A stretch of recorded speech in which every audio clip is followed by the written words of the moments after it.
जय जिनेन्द्र। अ, Terapanth professional forum आरोहण कार्यशाला के अंतर्गत ये तीसरा चरण, प्रथम चरण में डॉक्टर मंजू जी नाहटा कोलकाता से उन्होंने अपना नॉलेज शेयर किया, काफी लाइट किया with basics of Jainism. Then excuse me, एक मिनट। हाँ, देन दूसरी चरण में डॉक्टर निर्मल जी संचेती बैंगलोर से उन्होंने हमें थोड़ा डिटेल में जेनिज्म्स के कॉन्सेप्ट, नौ तत्वों को, छह द्रव्यों को हमने समझा। अब ये तीसरा चरण जहां पे हमने बेसिक्स जान लिए, थोड़ा नौ तत्वों को समझ लिया, छह द्रव्यों को समझ लिया, जैन दर्शन का बेसिक समझ लिया। अब बात आती है हम तेरापंथ दर्शन को समझे। जो आचार्य भिक्षु का दर्शन है, जो तेरापंथ का एक तरह से कह दे कि हृदय है, जिसे समझे बिना तेरापंथ को समझना या तेरापंथ की परंपरा को समझना एक तरह से कठिन होगा। इस कार्यशाला के वक्ता हैं, या आने वाली कार्यशालाओं के इस चरण के वक्ता हैं हमारे टीपीएफ के अपने मेंबर श्री सूर्य प्रकाश जी श्याम सुखा लुधियाना से। सर, आपका बहुत बहुत स्वागत करता हूं, अभिनंदन करता हूं, अभिवादन करता हूं। आपने हमें टाइम दिया।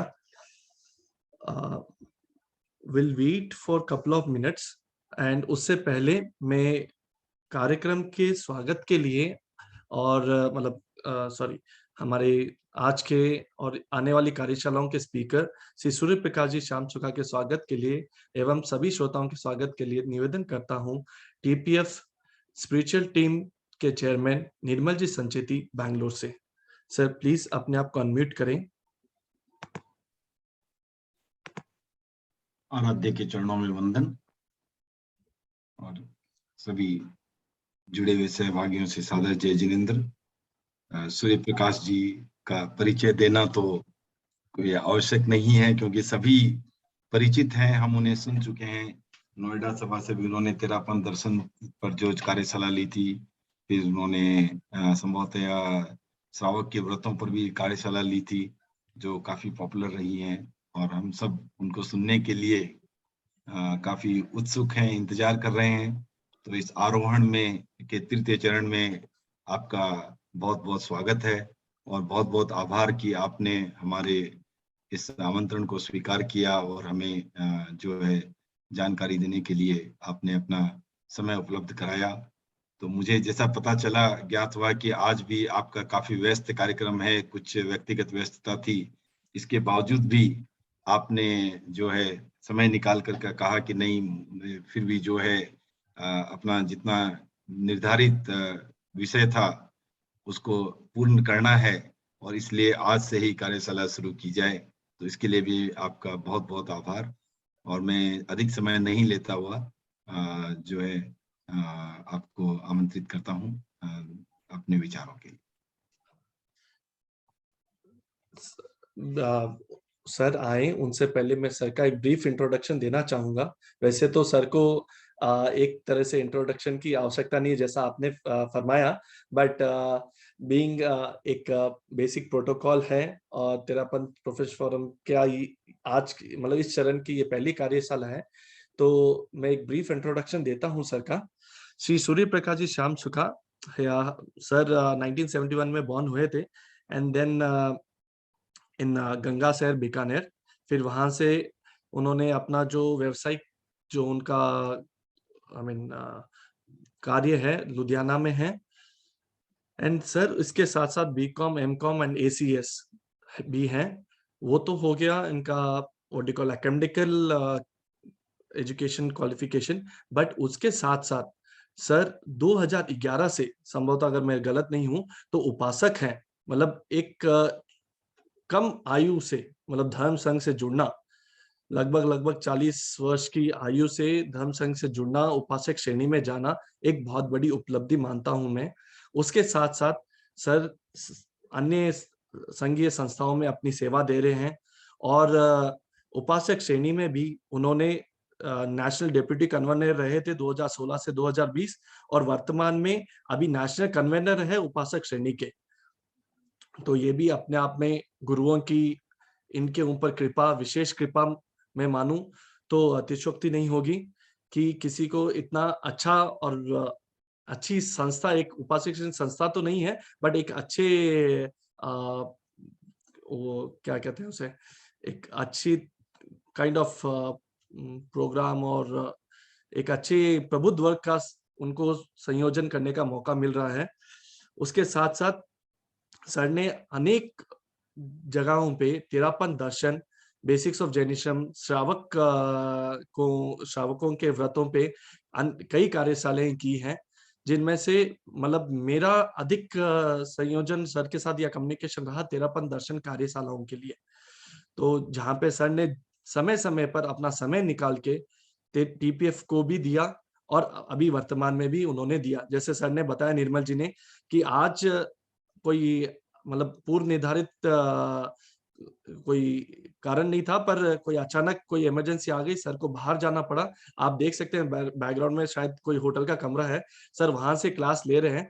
तो सर ने कहा अपने इसको नहीं रोकते हैं, बिकॉज़ आगे रोकेंगे तो फिर आगे क्लास बढ़ानी पड़ेगी। फिर मर्यादा महोत्सव की भी डेट आ रही थी 7 तारीख को, तो उन्होंने बोला आज स्टार्ट करते हैं, इंट्रोडक्टरी सेशन लेते हैं। सर की इच्छा थी पूरे प्रेजेंटेशन के साथ करने की, बट कुछ कारणों से आज नहीं संभावित हो रहा है। आगे की कार्यशाला में करने का उनका भाव है। तो सर बाकी संस्थाओं से भी जुड़े हुए हैं। He is a patron trustee of Jai Tulsi foundation, Akhil Bharatiya युवक परिषद, जैन स्वतंत्र तेरापंथ महासभा, आचार्य तुलसी शांति प्रतिष्ठान, और जैसे मैंने कहा टीपीएफ के मेंबर है, तो टीपीएफ से भी जुड़े हुए हैं। और एक विशिष्ट बात ये रही कि उन्हें 2016 गुवाहाटी चातुर्मास में उन्हें आचार्य महाश्रमण युवा व्यक्तित्व पुरस्कार तेरापंथ अखिल भारतीय तेरापंथ युवक परिषद द्वारा प्रदान किया गया। तो इन सब एक छोटे से ब्रीफ इंट्रोडक्शन के साथ मैं निवेदन करता हूँ आज की और हमारी आगे आने वाली लगभग 4 कार्यशालाओं के स्पीकर श्री सूर्य प्रकाश जी श्याम सुखा से, सर प्लीज हमें तेरापंथ दर्शन पे और आपके वक्तव्यों से प्लीज हमें लाइट कराएं या एजुकेट करें।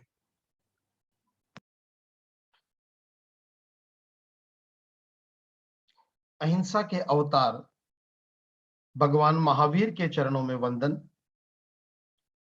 तेरापंथ धर्म संघ के आदि आचार्य श्री भिक्षु एवं इस गौरवशाली आचार्य परंपरा का स्मरण करते हुए वर्तमान आचार्य महातपस्वी आचार्य श्री महाश्रमण जी के चरणों में कोटिशः नमन। देश भर में विराजित चारित्रात्माओं के चरणों में वंदन। टीपीएफ के पदाधिकारीगण और इस जूम कार्यशाला से जुड़े हुए सभी संभागीगण, सादर जय जिनेन्द्र। टीपीएफ द्वारा एक आध्यात्मिक आयाम प्रारंभ किया गया और लोगों में ज्ञान की चेतना कैसे जगे, इसलिए ये बहुत ही अच्छा प्रयास किया गया। निर्मल जी भाई साहब इसके लिए बहुत अच्छा प्रयास कर रहे हैं और मैंने काफी कार्यशालाएं आपकी सुनी भी है, बहुत अच्छी कार्यशालाएं हो रही है। और इस क्रम में मैं अपना भी सौभाग्य मानता हूं कि मुझे एक मौका मिला आप सबके सामने आचार्य भिक्षु के सिद्धांतों को प्रस्तुत करने। सौभाग्य इसलिए कहता हूं, पहली बात कि प्रोफेशनल्स के बीच में अपनी बात रखना यह एक सौभाग्य, और उससे भी बड़ा सौभाग्य कि आचार्य भिक्षु के सिद्धांतों की प्रस्तुति देना। यह न तो मैं इसको आसान मानता हूं और न ही ऐसा मानता हूं कि मैं इसे पूरी तरह से आपके सामने प्रस्तुत कैसे कर पाऊंगा, मैं नहीं जानता, लेकिन एक छोटा सा प्रयास मैं अवश्य करना चाहूंगा। हम प्रोफेशनल्स हैं, आप सभी इसमें जुड़े हुए हैं, लगभग या काफी संख्या में प्रोफेशनल्स लोग जुड़े हुए हैं। तो जो प्रोफेशनल्स होते हैं, एक प्रश्न आ जाता है कि प्रोफेशनल बनना आसान है या धार्मिक बनना आसान है, और सामान्यतः उत्तर यही मिलता है कि प्रोफेशनल बनना बड़ा मुश्किल है, धार्मिक तो कोई भी बन सकता है। लेकिन मैं जिस दृष्टि से देखता हूं, मुझे ऐसा लगता है कि प्रोफेशनल तो फिर भी बना जा सकता है, धार्मिक बना रहना बड़ा मुश्किल काम है। क्यों मुश्किल है? प्रोफेशनल बनने के लिए हमें पढ़ाई करनी होती है, एग्जामिनेशन पास करने होते हैं, कुछ ट्रेनिंग भी लेनी होती है और उसके बाद हम प्रोफेशनल बन जाते हैं। अब एक डॉक्टर बन गया, अब वो डॉक्टरी कर रहा है या नहीं कर रहा, कोई फर्क नहीं पड़ता, वो डॉक्टर कहलाएगा। एक इंजीनियर बन गया, वो इंजीनियरिंग कर रहा है या नहीं कर रहा है, वो इंजीनियर कहलाएगा। एक सीए बन गया, वो सीए की प्रैक्टिस कर रहा है या नहीं कर रहा, बिजनेस कर रहा है, दुकान चला रहा है, लेकिन फिर भी वो अपने नाम के आगे सीए लगाएगा। लेकिन बंधुओं बहनों, धार्मिकता के क्षेत्र में ऐसा नहीं होता। जो व्यक्ति धार्मिक बन जाता है, सिद्धांतों को समझ करके उसे अपने आचरण में उतार लेता है, वह धार्मिक तब तक ही कहलाता है जब तक वह उस मार्ग पर चलता है। अगर वो उस मार्ग पर नहीं चलता तो वो धार्मिक नहीं कहला सकता। लेकिन प्रोफेशनल सीए की प्रैक्टिस नहीं करेगा तो भी वो सीए कहलाएगा। ये बहुत बड़ा फर्क है। तो धार्मिक व्यक्ति बनना फिर भी आसान हो सकता है, लेकिन बने रहना यह बड़ा मुश्किल काम है। और धार्मिक बनने के लिए दो बातों की आवश्यकता होती है। धर्म के मार्ग पे आगे बढ़ने के लिए, अध्यात्म के मार्ग पे आगे बढ़ने के लिए दो बातों की बड़ी आवश्यकता है। एक है ज्ञान और दूसरा है आचरण। पहला ज्ञान का होना और एक आचरण का होना। जब दोनों का संयोग होता है तब हम धार्मिक बनते हैं, तब हम अध्यात्म के मार्ग पर आगे बढ़ते हैं। अकेले से काम नहीं चलता। हमारे शास्त्रों में एक कहानी आती है। एक जंगल में आग लग गई और आग लग गई तो उस जंगल में जो पशु पक्षी मनुष्य जो भी थे अपनी जान बचाने के लिए इधर उधर भागने लगे। जो रास्ता मिला उस रास्ते से निकलने लगे। एक व्यक्ति बैठा बैठा चिल्ला रहा था, बचाओ बचाओ बचाओ बचाओ। दूसरा व्यक्ति उसने देखा, उसको सामने दिखाई दे रहा था, कभी इधर दौड़ रहा था तो कभी उधर दौड़ रहा था, कभी इधर पेड़ से टकरा रहा था, कभी उधर झाड़ियों से टकरा रहा था, लेकिन बाहर नहीं निकल पा रहा था। उस बैठे हुए व्यक्ति ने देखा कि वो व्यक्ति इधर उधर दौड़ रहा है, निकल नहीं पा रहा है। उसने आवाज लगाई, भाई तुम मेरी आवाज सुन रहे हो? उसने कहा हाँ सुन रहा हूं। तो भाई तुम बाहर क्यों नहीं निकल रहे? तुम दौड़ रहे हो, चल रहे हो, तो फिर बाहर क्यों नहीं निकल रहे? उसने कहा भाई क्या करूं, मुझे दिखाई नहीं देता, अंधा हूं। अंधा होने के कारण मुझे रास्ता नहीं दिखाई दे रहा। कभी इधर दौड़ रहा हूं, कभी उधर दौड़ रहा हूं, लेकिन रास्ता मिल नहीं रहा। जो व्यक्ति बैठा हुआ था उसने कहा मेरी आवाज सुनकर मेरे पास आ सकते हो? वो उसके पास आ गया। तो जो अंधा व्यक्ति था उसने कहा भाई मुझे लगता है तुम्हें दिखाई देता है। उसने कहा हाँ दिखाई देता है। तो तुम क्यों बाहर नहीं निकल रहे हो? मुझे तो दिखाई नहीं देता, इसलिए मैं फंसा हुआ हूं। लेकिन तुम्हें तो दिखाई देता है, तुम बाहर क्यों नहीं निकल रहे हो? उसने कहा भाई मेरे पांव नहीं है, मैं चल नहीं सकता। रास्ता तो मुझे सामने दिखाई दे रहा है कि रास्ता तो वो रहा, लेकिन मुझे चल नहीं पा रहा हूं क्योंकि मेरे पांव नहीं है, मैं पंगु हूं। दोनों के लिए समस्या थी। एक चल नहीं पा रहा था, एक देख नहीं पा रहा था।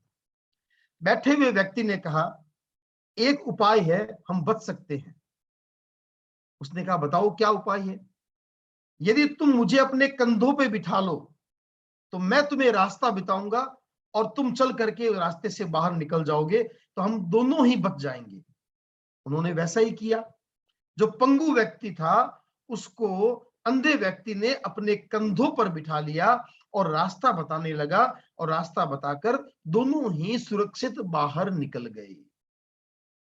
अब देखिए, एक अंधा व्यक्ति था जो चलना जानता था, जिसके जीवन में आचरण था, लेकिन चलना किधर यह उसे पता नहीं था, इसलिए वो आग से बच नहीं पा रहा था। दूसरी तरफ एक व्यक्ति जो जानता है कि मुझे क्या करना चाहिए, रास्ता देख रहा है लेकिन चल नहीं सकता।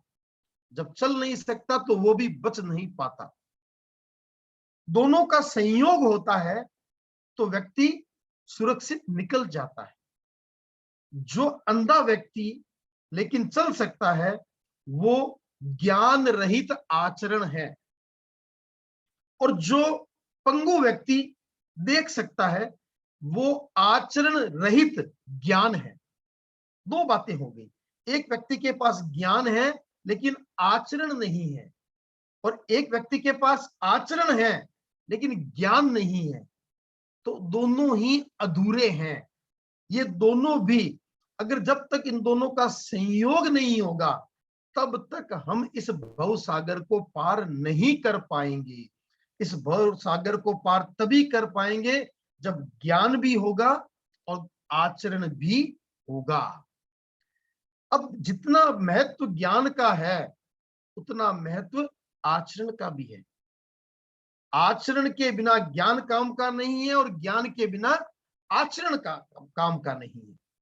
लेकिन फिर भी हम अगर देखें तो ज्ञान का महत्व हमें ज्यादा लगता है, और आगमों में कहा भी गया है पढ़मम नाणम तो दया। पहले ज्ञान फिर आचरण।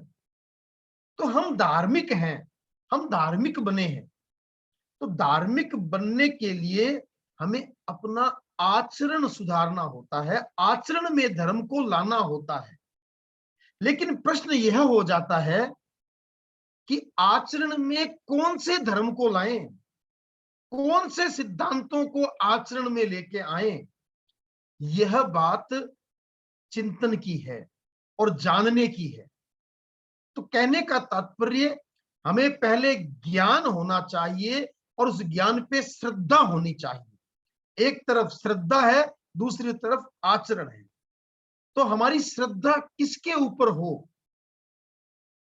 हमारी श्रद्धा किस पर होनी चाहिए?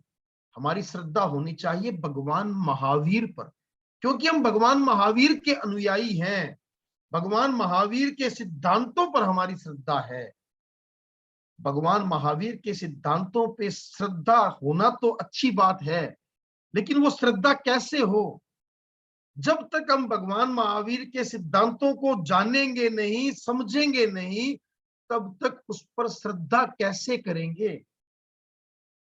तो सबसे पहले हमें भगवान महावीर के सिद्धांतों को जानना जरूरी है।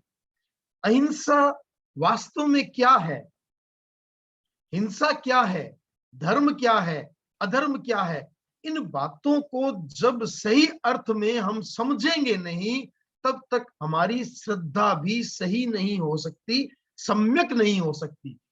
और जब तक हमारी श्रद्धा सम्यक नहीं होगी हमारा आचरण भी सम्यक नहीं हो सकता। एक तरफ आचार होता है और एक तरफ विचार होता है। आचार्य भिक्षु ने एक क्रांति की। जब यह प्रश्न पूछा जाता है कि आचार्य भिक्षु ने कौन सी क्रांति की, तो उत्तर आता है आचार्य भिक्षु ने आचार क्रांति की। वास्तव में आचार क्रांति की, लेकिन आचार्य भिक्षु ने आचार क्रांति से बड़ी एक क्रांति और की। और वो क्रांति कौन सी थी? विचार क्रांति, विचारों की क्रांति। ये विचार क्रांति क्या है? विचार क्रांति थी भगवान महावीर के सिद्धांतों को सही रूप से प्रस्तुत करना। भगवान महावीर ने जो सिद्धांत हमें दिए, जिन सिद्धांतों का प्रतिपादन किया, उन सिद्धांतों को सही रूप में प्रस्तुत करना, यह विचार क्रांति थी। आचार का अपना महत्व है, विचार का अपना महत्व है, लेकिन फिर भी हम देखें तो आचार से ज्यादा विचार का महत्व है। और वो क्यों है? उसके पीछे भी एक लॉजिक है। वो लॉजिक क्या है कि आचार अच्छा होना चाहिए, यह तो जरूरी है, लेकिन आचार किन सिद्धांतों के अनुरूप होना चाहिए, यह महत्वपूर्ण है। हम जिन सिद्धांतों को पकड़ेंगे, जिन सिद्धांतों पे श्रद्धा करेंगे, उसके अनुरूप ही आचरण करेंगे। अगर हमने गलत सिद्धांत को पकड़ लिया तो हमारा आचरण भी गलत दिशा में हो जाएगा। अगर हमने हिंसा को अहिंसा मान लिया तो हम हिंसा करके भी अपने आप को अहिंसक कहने का प्रयास करेंगे। हमें ऐसा नहीं करना है। हमें सिद्धांतों को सही रूप से समझना है और उन सिद्धांतों को उस रूप में समझ करके उनका आचरण करना है, अपने जीवन में लाना है। तो हम सिद्धांतों को सही रूप में कैसे समझें? आचार्य भिक्षु ने नया कुछ नहीं दिया। लोग कहते हैं आचार्य भिक्षु ने नई क्रांति की, नई बातें की। आचार्य भिक्षु ने वास्तव में नया कुछ भी नहीं दिया। आचार्य भिक्षु ने भगवान महावीर के सिद्धांतों को नए रूप में और सही रूप में हमारे सामने प्रस्तुत किया।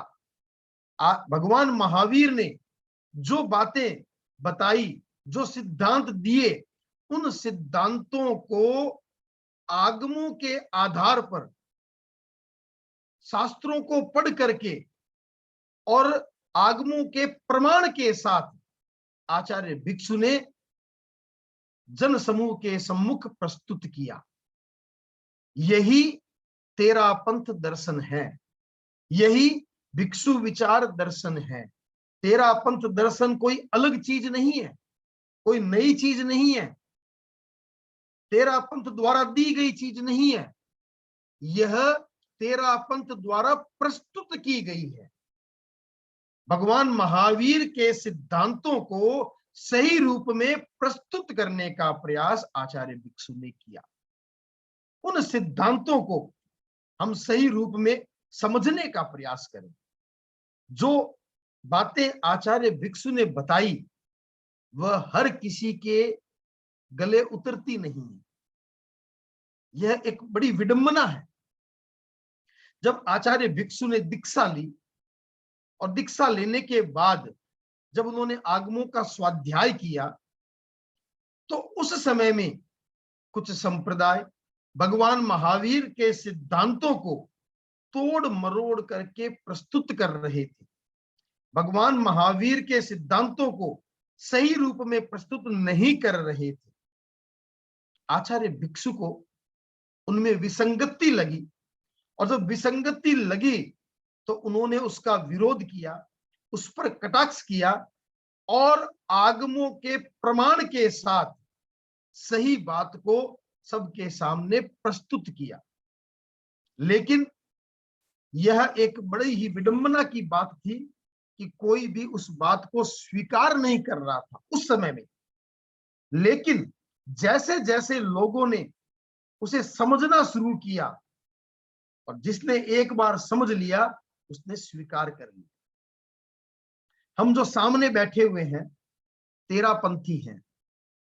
कितने सालों से? 1500 सालों से नहीं है।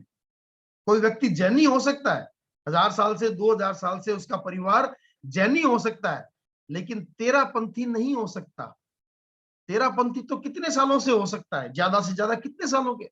विक्रम संवत 1815 से मान ले हम, तो कितने सालों से हो सकता है तेरापंथी? 260 साल, 262 सालों से हो सकता है। तो इसका मतलब यह है कि हमारे परिवार वाले, हमारे पिताजी, दादाजी, परदादाजी वो तेरापंथी बने। वो तेरापंथी क्यों बने?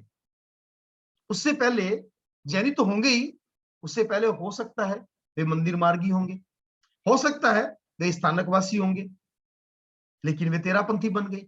क्यों बन गए? ऐसे ही नहीं बने कि आचार्य भिक्षु ने कह दिया या आचार्य बारमल जी ने कह दिया या जयाचार्य ने कह दिया और तेरापंथी बन गए। नहीं, ऐसे नहीं। उन्होंने तेरापंथ को समझा, तेरापंथ द्वारा दिए गए सिद्धांतों को समझा और तेरापंथ ने जो भगवान महावीर के सिद्धांतों का जो सही रूप में प्रस्तुतिकरण किया है उसको समझा, उसको समझ करके वे तेरापंथी बने हैं। ये तेरापंथ का जो साम्राज्य बढ़ा है वो तेरापंथ को समझ करके बढ़ा है। लेकिन मेरा आज एक प्रश्न है आप लोगों से, आपके दादाजी या परदादाजी ने तेरापंथ को समझ करके स्वीकार किया, क्या आपने तेरापंथ को समझा है क्या? क्या आप जानते हैं क्या कि तेरापंथ दूसरे संप्रदायों से अलग क्यों है? क्या आप जानते हैं क्या कि तेरापंथ दर्शन में ऐसी क्या विशेष बात है जो दूसरे संप्रदायों में नहीं है? जब तक हम खुद नहीं समझेंगे दूसरों तक वो बात नहीं पहुंचा सकते। हम केवल अनुसरण ना करें, पहले इसे समझने का प्रयास करें। और हम तो ऐसा कहते हैं, हमारे आदरणीय उपासक प्राध्यापक महोदय श्रीमान डालमचंद जी भाई साहब, श्रीमान निर्मल जी भाई साहब, उनकी कई कार्यशालाएं जब हम ज्वाइन करते हैं, जुड़ते हैं उनके साथ, तो यहां तक भी वो कह देते हैं कि यदि कोई तेरापंथ से अच्छा सिद्धांत मुझे दूसरे संप्रदाय में मिल जाता है तो मैं तेरापंथ को छोड़ने के लिए तैयार। कितनी बड़ी बात है और कितने विश्वास की बात है कि कोई हमें तेरापंथ से अच्छे सिद्धांत बता दे, हम यह भी छोड़ देंगे। लेकिन जहां भगवान महावीर के सिद्धांत हैं, उससे अच्छे सिद्धांत क्या हो सकते हैं? तो हम आने वाली कक्षाओं में भगवान महावीर द्वारा बताई गई बातों को आचार्य भिक्षु ने किस रूप में प्रस्तुत किया, वह हमें जानना है, हमें समझना है और उसी अनुरूप अपने जीवन में उतारने का प्रयास करना है। हम इस तेरापंथ दर्शन की कार्यशाला को 4 भागों में बांटेंगे और चारों ही बिंदुओं को गहराई से समझने का प्रयास करेंगे। सबसे पहला बिंदु लेंगे हम साध्य और साधन की मीमांसा। देखिए, आपके लिए कुछ शब्द नए भी हो सकते हैं, कुछ बातें गहरी भी हो सकती है, लेकिन आप घबराइएगा मत, क्योंकि यदि हम सरल बातें ही सुनते रहेंगे तो गहरी बातों को कैसे जानेंगे? अगर हमें गहरा बनना है, अपने ज्ञान को गहरा बनाना है, तो गहरी बातों को सुनना भी पड़ेगा। मैं कोशिश करूंगा कि आपको सरल शब्दों में उन बातों को समझाने का प्रयास करूं, लेकिन फिर भी कुछ शब्द आपके लिए नए भी हो सकते हैं। तो पहला बिंदु है साध्य और साधन की मीमांसा। बहुत ही महत्वपूर्ण बिंदु। जिस साध्य को हम प्राप्त करना चाहते हैं, उस साध्य को प्राप्त करने के साधन उसके अनुरूप होने चाहिए। इस बात की चर्चा हम इस बिंदु में करेंगे और गहराई से करेंगे, विस्तार पूर्वक करेंगे। एक एक बात को हम समझने का प्रयास करेंगे। दूसरे बिंदु में दान का आध्यात्मिक पक्ष। दान किसे कहा जाता है? दान का धर्म के साथ क्या संबंध है? दान कितने प्रकार के होते हैं? आध्यात्मिक दान कौन सा होता है, कौन सा नहीं होता है? किस दान से हमारी आत्मा का कल्याण होता है, किस दान से नहीं होता है? इन बातों को हम समझेंगे। जब तक हम यह भेद रेखा नहीं समझेंगे, तब तक हमारे लिए भेड़ और बकरी एक ही रहेंगी। हमें यह समझना जरूरी है कि ये भेड़ है, ये बकरी है। बकरी को बकरी के रूप में स्वीकार करें, भेड़ को भेड़ के रूप में स्वीकार करें, फिर कोई आपत्ति नहीं है। लेकिन सबको एक ही दृष्टि से हम देखेंगे तो वहां आपत्ति ही आपत्ति है। आचार्य भिक्षु ने हमें बताते हुए दूध की चर्चा की है। गाय का भी दूध है, भैंस का भी दूध है, और आक का भी दूध है, और थूर का भी दूध है, लेकिन शब्द एक है, दूध। लेकिन चारों के गुणों में कितना फर्क है। तो हम किसी शब्द को ना पकड़े, उस शब्द के पीछे भावार्थ में जाएं कि किस शब्द का किस अपेक्षा से क्या अर्थ है, वो हमें समझना है। हम केवल दान को ना पकड़े, हम यह समझें कि कौन सा दान कल्याण का मार्ग है और कौन सा दान कल्याण का मार्ग नहीं है। यह हम तभी समझ पाएंगे जब इसको विस्तार पूर्वक हम सुनेंगे। एक बिंदु है दया का आध्यात्मिक पक्ष। दया किसे कहा गया? अध्यात्म के क्षेत्र में दया की क्या परिभाषा है और सामाजिक क्षेत्र में दया की क्या परिभाषा है, उन दोनों दया को समझना और अलग अलग समझना। सामाजिक क्षेत्र में दया का अलग महत्व है, आध्यात्मिक क्षेत्र में दया का अलग महत्व है। उन दोनों को समझना, विस्तार पूर्वक समझना, यह हम इस बिंदु के अंदर चर्चा करेंगे, दया का आध्यात्मिक पक्ष। और चौथा बिंदु हम लेंगे द्रव्य पूजा और भाव पूजा।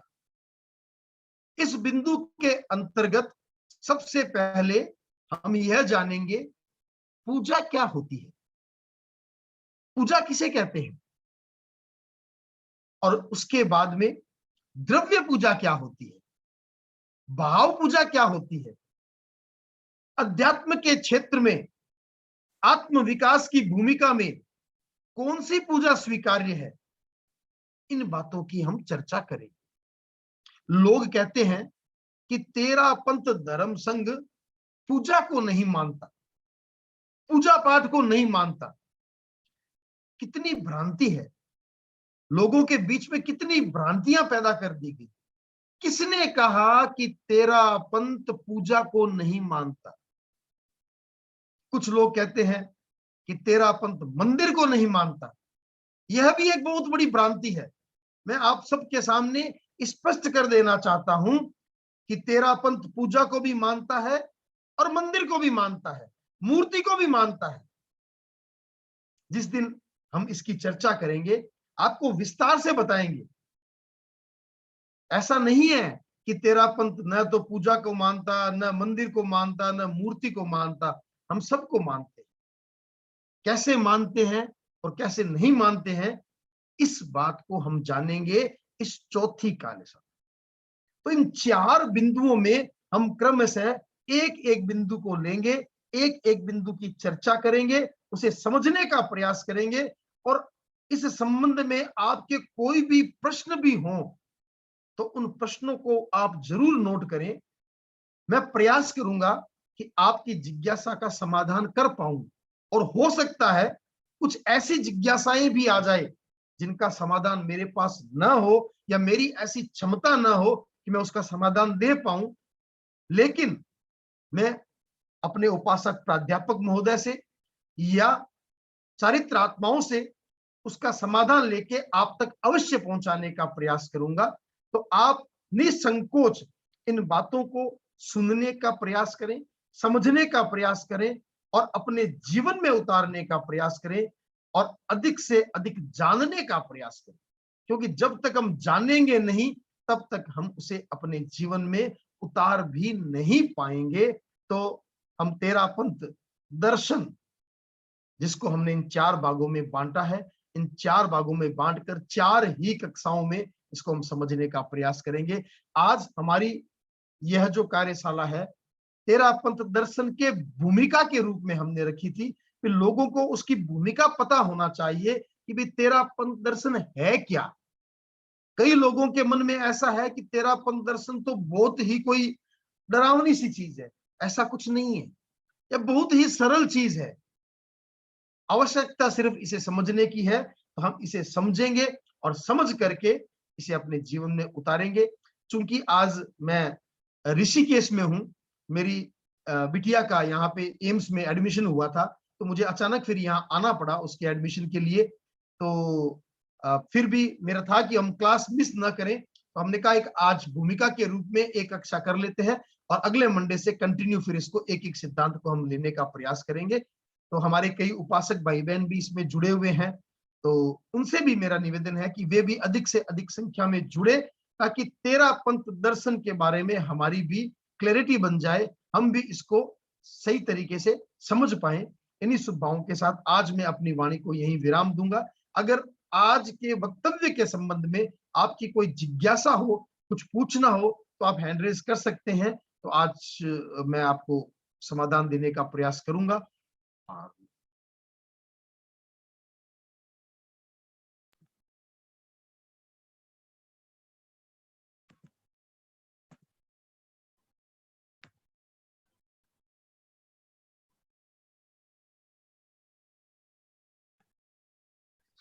हैंड रेज तो संभवतः नहीं है सर, और एक तरह से इसे पॉजिटिव लें कि आज का वैसे तो एक इंट्रोडक्टरी सेशन था, जो प्रेरक सेशन था। मैं इसे एक इंस्टेड ऑफ इंट्रोडक्शन की जगह एक काफी प्रेरणा मिली हमें समझने के लिए कि हमें क्यों समझना चाहिए।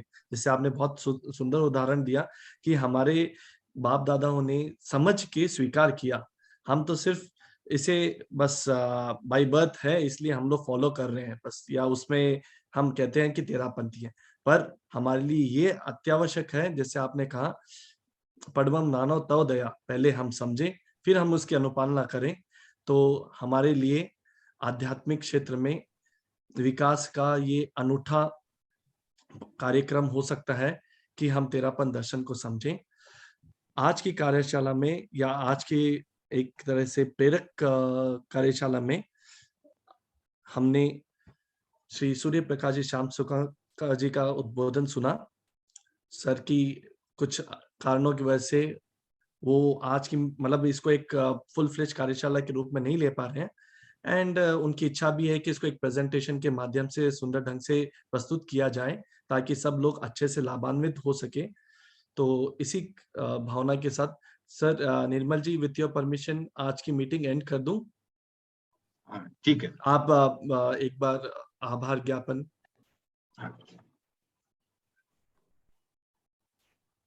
आराध्य के चरणों में नमन। तो आज सूर्य प्रकाश जी ने काफी सुंदर भूमिका रखी, काफी ऐसे कहा जा सकता है कि जैसा भाई कंदर्प ने बताया, प्रेरणा दी कि क्यों हमें एक तरह से क्या कि मारो अंतर लो टंटोले रे, तो उस तरह का कि अपने अंतर की आवाज सुने, अंदर में एक जागृति जागनी चाहिए कि हम क्यों तेरापंथी हैं। और ये जैसा कि जैन धर्म के बारे में कहा ही गया है कि ये रिचुअलिस्टिक धर्म नहीं है, यहाँ समझ बूझ कर सब कुछ करना पड़ता है। और उसमें भी विशेषकर अगर तेरापंथ की बात कही जाए, तो अगर हम भिक्षु के संस्मरण भी पढ़ते हैं तो पता चलता है कि किस प्रकार की उन्होंने बुद्धि का इस्तेमाल किया। और कई बार तो एकदम विस्मय हो जाता है कि कैसे कैसे उन्होंने उदाहरण खोजे। ये मैंने एक गूढ़ चीजों को समझाने के लिए भी जो सूर्य प्रकाश जी हमें आने वाली कार्यशालाओं में बताएंगे अवश्य ही। तो निवेदन रहेगा सभी से कि जुड़े रहें, और जो मन में अगर प्रश्न आता है, जिज्ञासा आती है, तो प्रश्न भी पूछे जा सकते हैं। और जो मुख्य बात जो मैं आज के सेशन से समझ रहा हूँ वो ये है कि हमें सिर्फ कोई कह रहा है इसलिए कुछ फॉलो नहीं करना है, हमें खुद इसकी जांच परख करनी है, खुद हमें भिक्षु के मार्ग को समझना है और ये जानना है कि क्यों भिक्षु ने ऐसा मार्ग चुना और हमारे लिए उन्होंने क्या संदेश दिया, क्या धर्म का मार्ग बताया। तो इसके साथ ही मैं और तो विशेष क्या कहूँ, बहुत बहुत आभार।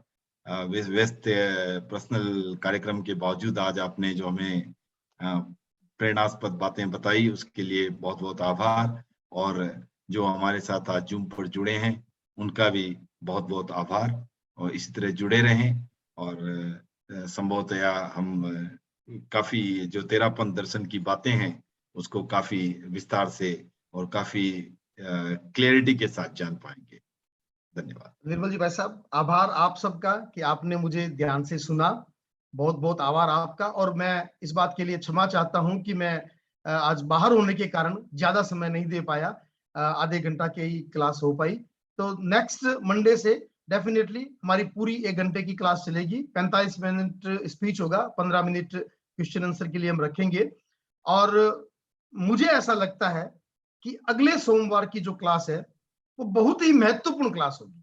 वो क्यों होगी कि साध्य और साधन की मीमांसा, इस बात पे चर्चा प्राय कम होती है, हर कहीं पे ये चर्चा नहीं होती है। तो इस बात को हम जरूर सुने और जरूर समझने का प्रयास करें। ये बहुत ही महत्वपूर्ण एक ऐसा कारण है जो तेरा पंथ धर्म संघ को दूसरे संप्रदायों से अलग करता है। तो ये हमारे मन में एक प्रश्न हम आज लेके जाएं कि मैं तेरा पंथी क्यों, मैं तेरा पंथी क्यों, मैं स्थानकवासी क्यों नहीं, मैं मंदिर मार्गी क्यों नहीं, मैं तेरा पंथी क्यों। इस बात का जवाब हमारे पास होना चाहिए। जब हम ये 4 क्लासें पूरी कर लें तब हमारे पास ये जवाब जरूर होना चाहिए। इन्हीं शुभ भावों के साथ एक बार और आप सबका बहुत बहुत आभार। और हमारे इतने प्रबुद्ध उपासक वर्ग इसमें जुड़ा हुआ है, उन सब का भी बहुत बहुत आभार कि उन्होंने मुझे सुना, मुझे अल्पज्ञ को सुना। हमारे सुरेश जी भाई साहब सामने देख पा रहा हूं मैं, जो इतने प्रबुद्ध और इतने अनुभवी हैं, तो उन लोगों के सामने कुछ बोलना भी मुझे थोड़ा सा लगता है, लेकिन फिर भी मेरी जब ड्यूटी है कोई तो मैं बोलता हूँ। सुशील जी भाई साहब बैठे हैं, तो आप सबके प्रति बहुत बहुत आभार और बहुत बहुत धन्यवाद, आपने ये मौका दिया। ओम अरहम। तो मैं तो इतना ही कहूंगा आपको कि अगली बार आप का स्टार्टिंग टाइम फिक्स है, एंड टाइम इतना फिक्स करने की जरूरत नहीं है। प्रश्नोत्तर थोड़े लंबे चलेंगे तो हमारे श्रोताओं पर निर्भर है कि आपको कब छोड़ें। बिल्कुल बिल्कुल तैयार, बिल्कुल तैयार। Thank you so much, sir, for your glad introductory session and enlightening session.